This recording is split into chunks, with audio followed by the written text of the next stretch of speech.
On World News Tonight, Saturday, the long vigil is over. Pope John Paul II has died.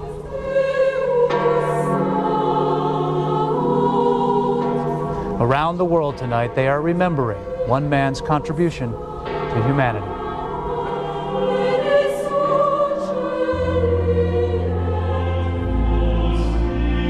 From ABC News,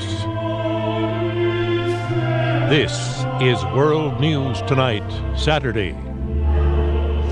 Good evening, everyone. I'm Bob Woodruff. As many of you probably know by now, Pope John Paul II died this afternoon. He passed away at 2:37 p.m. Eastern Time in his apartment overlooking St. Peter's Square, where thousands of people have been gathering to offer their prayers and at times simply to stand in silence and light a candle. This is a live picture just outside of St. Peter's Basilica.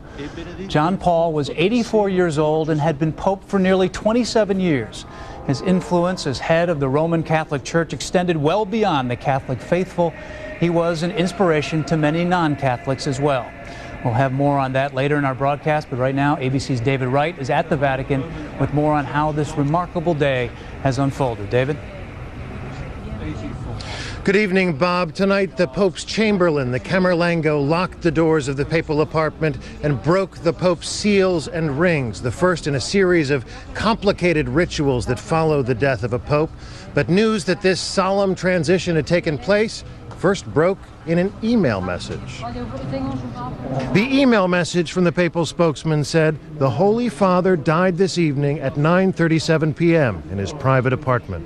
It took only a few moments for the news to reach St. Peter's Square. Archbishop Leonardo Sandri said, "Dearest brothers and sisters, our beloved Father has gone to the house of his Father." Then Cardinal Angelo Sodano called for silence for the first few moments of his meeting with our Lord. The crowd here did not need to be asked. Then they clapped. Appreciation for John Paul, an Italian tradition, but many in the crowd were crying.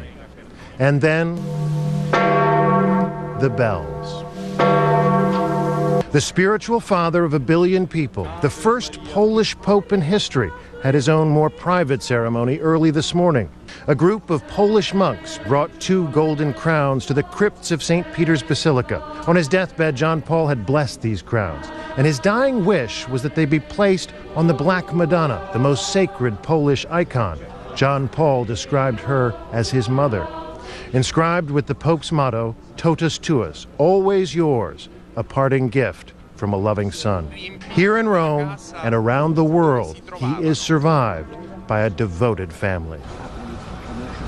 Here in St. Peter's Square, the crowd is still gathered, absorbing this news.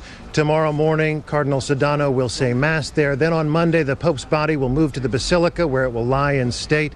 Italy is now in the midst of 3 days of mourning. Bob? And the Pope surrounded by his devoted family, as you said. David Wright at Vatican City. Thanks.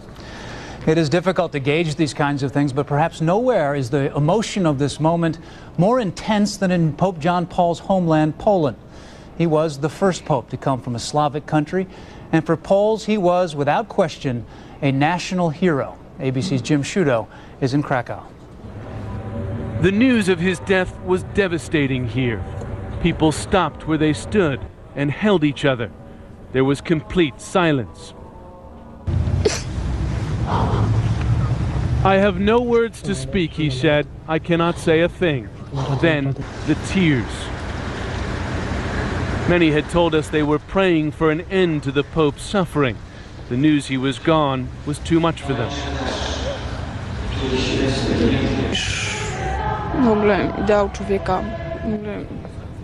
"I cannot imagine a world without this Pope," she said. "I thought I was prepared for this, but I was not." The dark square outside his former residence in Krakow was slowly illuminated by dozens, then hundreds of candles. So many Poles feel a personal connection to the Pope, and tonight many told us they feel like they've lost a member of their own family. In Krakow, where he was bishop and then cardinal, and more than anywhere else in his nearby hometown of Wadowice. Today in St. Mary's Church, where he was baptized 84 years ago, Worshippers prayed for a peaceful end. Together with the Pope, said the priest in his sermon, we are all experiencing the mystery of life that is death. Tonight, that mystery is more raw and sorrowful than many here imagined possible. Jim Shudo, ABC News, Krakow. It was especially profound in Poland, but also in other parts of the world. There were words of reverence and praise from the most powerful leaders, as well as from some of the poorest people on earth. They have all been inspired by John Paul. ABC's Bob Jamieson reports on the outpouring of emotions in this country. In the small Illinois town of Plano, parishioners went to St. Mary's Catholic Church in a steady stream today. Hail Mary. First to pray for the Pope's recovery, and then for something else. My prayers have been that he dies a peaceful death, a very peaceful death, and I think he did. I think what he's done in the last 26-some years is going to continue to resound as a bell clanging. In Washington, the flag at the Capitol flew at half-staff, as did the flag over the White House, where President Bush called the Pope not just a shepherd of the church, but a champion of freedom. We will always remember the humble, wise, and fearless priest who became one of history's great moral leaders. The president, who attended Mass a short time ago at St. Matthew's Cathedral, is expected to attend the funeral. Elsewhere in Washington, black bunting was quickly hung on the National Shrine for the Immaculate Conception, helping to spread the news of the Pope's death. Anyone who gave his life so totally, so completely, so beautifully to other people, has to have a great place in heaven. Peace be with you. At New York's St. Patrick's Cathedral, Cardinal John Egan, who will vote on John Paul's successor, led the evening Mass. The Pope had long been praised here for teaching the value and dignity of life, and where today he was praised for showing dignity in the face of death. We pray because, for me especially, he's one of the most important Pope of the history. Throughout the Catholic world, there was, of course, sadness, but also the Christian view that Pope John Paul is now in a better place. Bob Jamieson, ABC News, New York. And we will have much more on the life of the man considered holy to 1 billion people when we come back.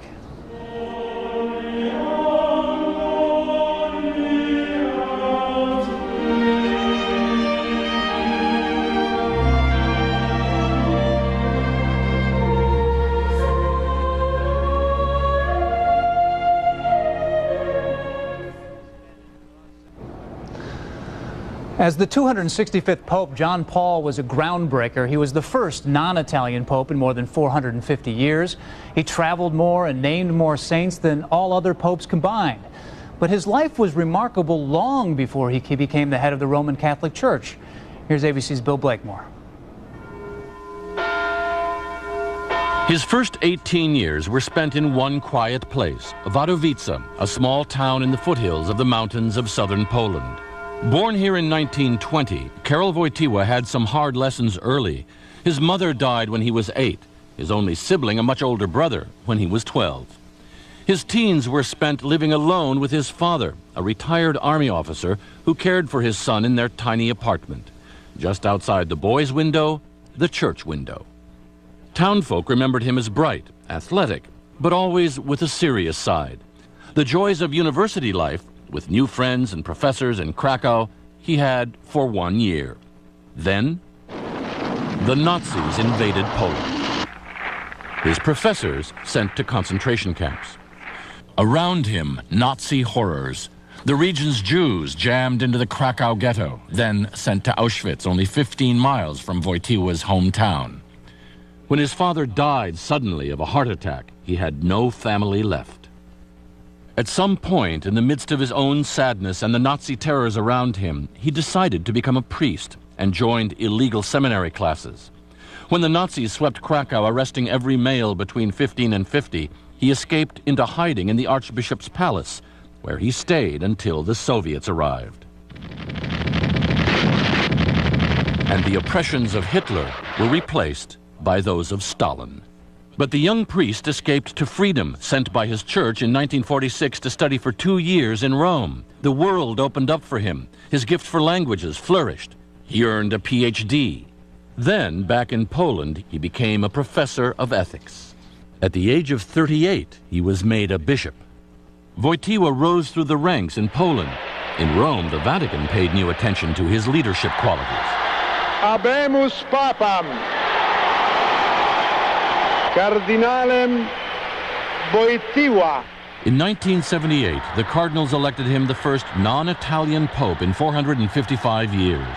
Ma fatto nel spirito dell'ubbidienza. His beaming personality took the world by storm, attracting the largest crowds yet assembled on earth, more than any politician could dream of. And he declared, politics is the church's business when it involves how people treat people. His first return to Poland pierced the Iron Curtain. Poles later said what they really discovered when he came was themselves, unified in those crowds. John Paul called for independence. The Solidarity movement caught fire.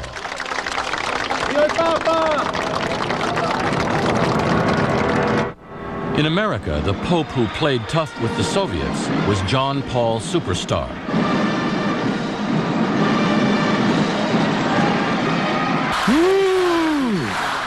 Americans also learned he was just as tough on questions of personal morality. No artificial birth control, no premarital sex, no abortion. We will stand up and proclaim that no one ever has the authority to destroy unborn life. Everyone was astonished at his ability to undermine dictatorships in the name of freedom. We meet you not with pride, but with humility and on bended knees. When a Turkish gunman shot and nearly killed him in St. Peter's Square in 1981, high-level rumors in the Vatican said the Soviets did it, furious about solidarity in Poland. He recovered and returned to Poland, now under martial law. He urged solidarity leaders not to overreact, to go slowly. He insisted their freedom movement had to remain nonviolent if it was to work. Eventually, in 1989, the communists gave in and asked for negotiations with the Solidarity Trade Union. Within months, the Berlin Wall and the Soviet Empire came apart, peacefully. You were the force to light the spark of freedom over communism. In the year 2000, he made his first papal visit to the Holy Land. We wish to remember for a purpose, namely, to ensure that never again will evil prevail, as it did for the millions of innocent victims of Nazis. John Paul then prayed at the Western Wall, remnant of the temple that is the most sacred spot on earth for Jews. In June 2001, John Paul became the first pope ever to step inside a mosque, the Great Umayyad Mosque in Damascus. There, at the tomb of John the Baptist, he and Muslim clerics prayed together. War is never inevitable. It's always a defeat for humanity, John Paul declared as the U.S. invasion of Iraq loomed. The key of all his arguments, whether on personal morality or political oppression, was his insistence on the inviolable dignity of every human. When human rights are violated, he said, that's when wars begin. When they're restored, wars can end. Bill Blakemore, ABC News. We should say he was also fluent in 8 languages and spoke pieces of many others. We'll have more on this man, his legacy, and what to expect in the days ahead after this.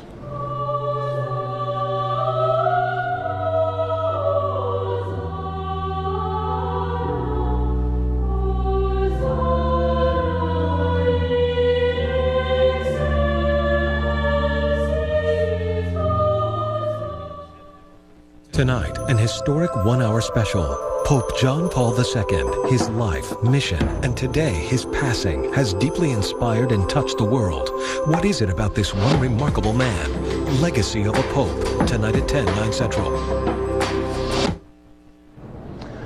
Italy begins 3 official days of mourning for Pope John Paul starting tomorrow. His death now sets in motion a series of events that will eventually lead to the elevation of a new pope. ABC's George Stephanopoulos joins us now from the Vatican. George, I assume that the first step now is to prepare John Paul's body for viewing within St. Peter's Basilica. That's exactly right, Bob. The rituals began tonight, as David Wright said earlier. The apartment has been sealed. His ring has been defaced and destroyed.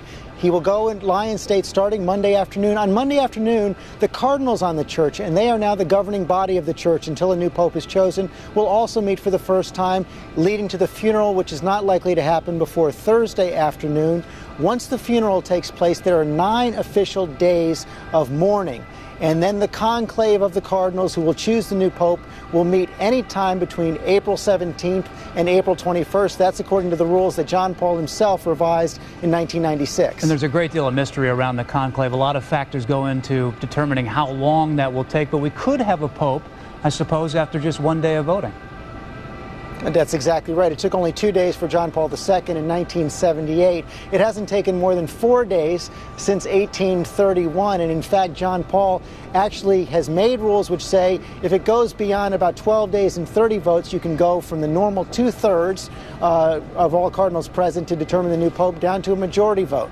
There are 117 cardinals eligible to choose the new pope, 114 of them are chosen by John Paul II himself. But they are going to start their deliberations formally, as I said, between April 17th and April 21st. But you can bet that those conversations informally have already begun. Yeah, all the debate going out in the hallways, no doubt about it. Thanks, many thanks, George Stephanopoulos at the Vatican tonight. Well, Boston's former Cardinal Bernard Law will be among the guests tomorrow on This Week with George Stephanopoulos, a program note. We will continue our look back at the extraordinary life of Pope John Paul II when we come back.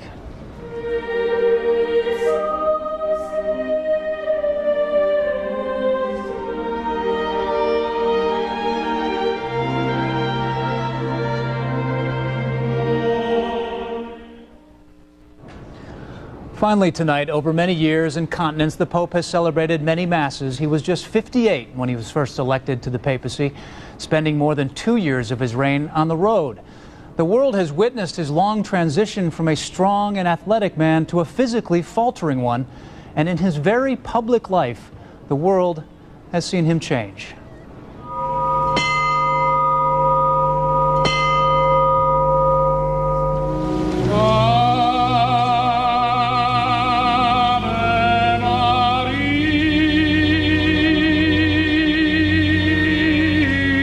Adiutorium nostrum in nomine Domini.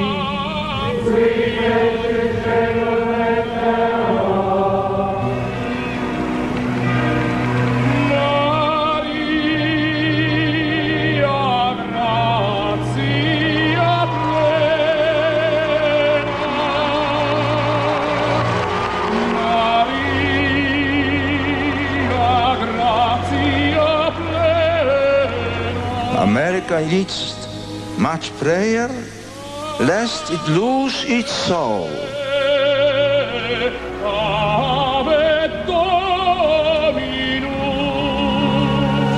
Christ is knocking at many hearts, looking for young people like you.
John Paul II died in his apartment at the Vatican today as thousands of people prayed and waited outside of his window. Italy now begins 3 days of mourning in preparation for his funeral.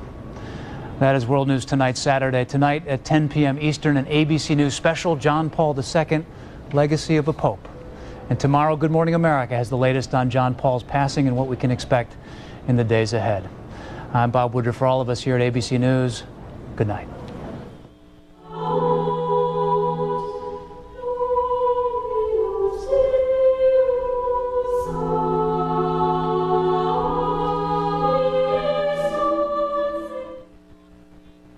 This has been a presentation of ABC News. More Americans get their news from ABC News than from any other source.